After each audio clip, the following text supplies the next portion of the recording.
یہ کہتے ہیں کہ یہ عقیدے کا مسئلہ نہیں ہے. اچھا کیا مسئلہ ہے یہ؟ کہ کہتے ہیں کہ عقیدوں کی جو مسئلے ہیں نا وہ ائمہ عشائرہ جیسے باقلانی، امام الحرمین، غزالی، عامدی، مازری، ابو العباس القرطبی، سعد الدین التفتزانی نے جو مسائل لکھے ہیں وہ جو ہے نا وہ عقائد کے مسائل وہ ہیں. یہ فروعی مسئلہ ہے، فروعی، کہ اس کے اندر جو ہے وہ یعنی تفصیل کی جا سکتی ہے. حضرت علی کو آگے کیا جا سکتا ہے یا کسی بھی صحابی کو. وہ مثال دیتے ہیں کہ خود صحابہ کے اندر جو ہے یہ مسئلہ مختلف ہی رہا، یعنی صحابہ کے اندر بھی اس میں اختلاف تھا. کوئی صحابہ کا بھی اتفاق نہیں تھا کہ جی ابو بکر صدیق سب سے افضل ہے. حضرت ابو بکر صدیق کو فضیلت دینے والے وہ حضرت عمر رضی اللہ عنہ ہیں، لیکن ایسے صحابہ موجود ہیں جیسے حضرت عمار. ٹھیک ہے، حضرت عمار سب سے پہلے اسلام قبول کرنے والے السابقون الاولون میں سے ہیں. حضرت عمار ہو گئے، سلمان، مقداد، ابو ذر، جابر بن عبداللہ، ابن عباس، یہ سہل بن حنیف اور تابعین کی ایک بڑی جماعت یہ کیا کرتی ہے، یہ سیدنا امام علی علیہ السلام کو سب سے افضل مانتی ہے. تو صحابہ کرام کے اندر بھی اس کے اندر یہ اختلاف رہا ہے. تو یہ اختلافی مسئلہ ہے، اجماعی عقیدہ نہیں ہے، جس کو مفتی صاحب نے لکھا ہے کہ اجماعی عقیدہ ہے. ٹھیک ہے. دوسری بات جو ہے وہ کہہ رہے ہیں کہ ہاں تیسری بات یہ ہے کہ کچھ صحابہ ایسے ہیں کہ جنہوں نے یعنی کہ حضرت ابوبکر اور حضرت علی نہیں بلکہ نیچے درجے میں بھی اتر کر ایک دوسرے کو فضیلت دی ہے. کچھ نے جو ہے وہ حضرت فاطمہ سلام اللہ علیہا کو سب صحابہ سے افضل سمجھا ہے. ٹھیک ہے. اسی طرح سے کچھ صحابہ ایسے ہیں جو حضرت عثمان کو فضیلت دیتے ہیں. کچھ ایسے ہیں کہ جو جناب علی امام مہدی کو ابو بکر پہ فضیلت دیتے ہیں. یہاں تک کہ کچھ تابعین نے عمر بن عبدالعزیز رحمہ اللہ کو، جو کہ صحابی بھی نہیں ہیں، ان کو حضرت عمر بن خطاب کے اوپر فضیلت دی ہے.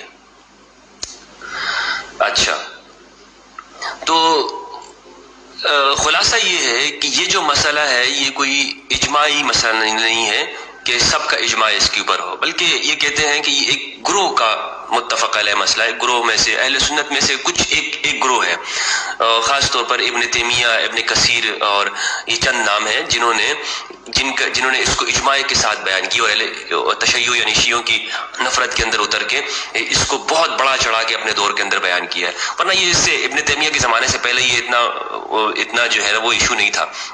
انہوں نے اس کو سب سے زیادہ ایشو بنایا ہے.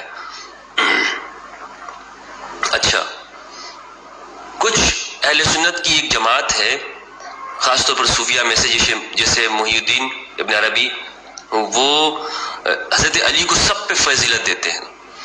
اور امام مالک بن انس رحمہ اللہ سے یہ منقول ہے، وہ کہتے تھے کہ لا افضل علی بدعت رسول اللہ صلی اللہ علیہ وآلہ وسلم احدا، میں جگر گوشہ رسول سیدتنا فاطمہ سلام اللہ علیہا پر کسی کو بھی فضیلت نہیں دیتا ہوں.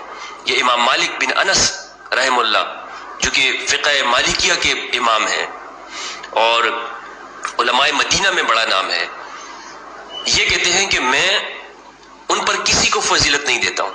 تو مفتی صاحب نے لکھا ہے کہ جو بھی یہ کہے کہ ابو بکر پہ کسی کو بھی فضیلت دے، یہاں تک کہ جگر گوشہ رسول فاطمہ بطول سلام اللہ علیہا کو ہی فضیلت دے، وہ اہل سنت سے خارج ہے، اس کی بیعت توڑ دینی چاہیے.